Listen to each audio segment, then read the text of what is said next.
compétition, qui anime le joueur des Predators. Marc Marc. @quebecormedia.com. Winnipeg Bar. L'ancien défenseur Ole Gilles connaît bien P.K. Subban. Il portait les couleurs du Canadien au printemps 2010, quand Subban s'était amené des Bulldogs de Hamilton, pour remplacer Andrei Markov. Ce dernier avait subi une blessure à un genou dans le premier match de la série, qui opposait le tricolore aux Penguins de Pittsburgh en deuxième ronde. C'était l'année où Jaroslav Halak avait réalisé des prodiges devant le filet du Canadien. Subban s'était fait évidemment remarquer à ses premières séries de la Coupe Stanley. Quand ce n'était pas par son jeu spectaculaire, c'était par sa combativité. Il s'était donné la mission de déranger Sidney Crosby, qui était devenu le joueur dominant que l'on voit encore aujourd'hui. Quelques mois auparavant, Crosby avait procuré la médaille d'or olympique au Canada aux Jeux de Vancouver. Il avait gravé son nom sur la Coupe Stanley l'année précédente. Qu'à cela ne tienne, la recrue qui était Subban s'était mise dans la tête de freiner les élans de Crosby. Il l'avait défié en partant, se rappelle Gilles.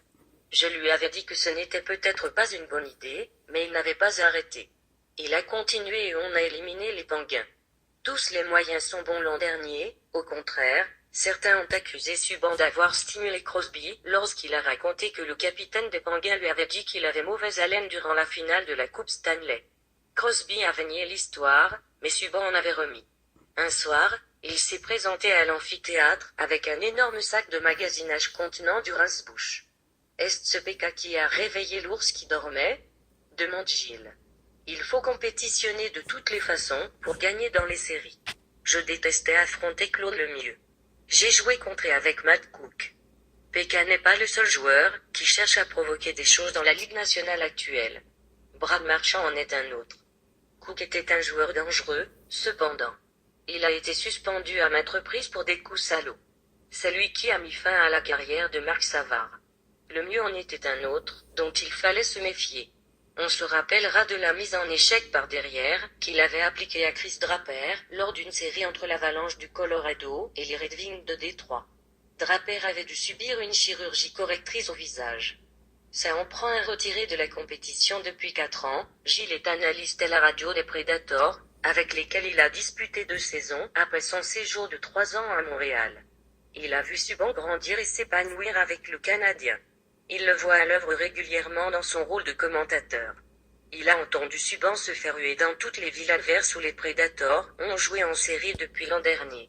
C'est la même chose à Winnipeg présentement, mais Subban ne s'esquive pas. Il continue d'aller à la guerre. Il ne se fait pas d'amis chez l'adversaire. Or, Gilles ne pense pas que sa conduite à l'endroit de certains joueurs adverses soit de nature à nuire à son équipe. Quand on passe en revue les joueurs d'une équipe après un match, on peut dire qu'un tel a aidé les siens et qu'un autre leur a fait mal, continue-t-il. C'est la façon dont un joueur se comporte qui détermine sa valeur au sein de son équipe. P.K. Subban pousse ses coéquipiers et dérange ses adversaires. Parfois ça marche, parfois non. Gilles estime que ça fait partie du hockey. C'est un dur boulot, mais quelqu'un doit le faire, ajoute-t-il avec le sourire. Je respecte les joueurs qui le font. Ils se mettent la tête sur le bûcher. Si vous le faites suffisamment bien pour que votre équipe en retire des bénéfices, vous allez être apprécié par les vôtres. Dans le cas de P.K., je pense que ses coéquipiers et les dirigeants de l'équipe sont capables de composer avec ses agissements.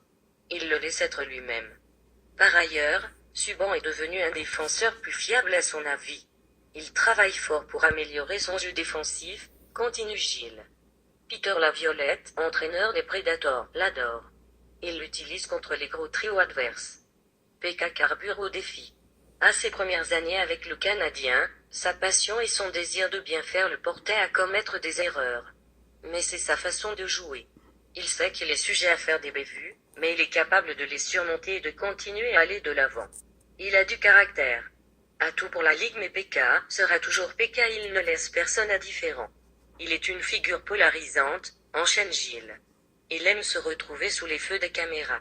Il raffole de l'effervescence que lui procure son métier. Il a le sens du spectacle, mais il le fait de la bonne façon. Il se donne beaucoup en public, ce que peu de joueurs font dans la Ligue nationale de hockey.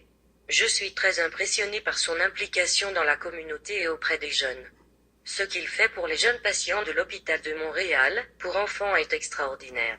Subban fait d'ailleurs partie pour la deuxième fois en 3 ans des finalistes au trophée King Clancy, remis annuellement à un joueur de la LNH, qui s'affirme par son leadership dans la communauté.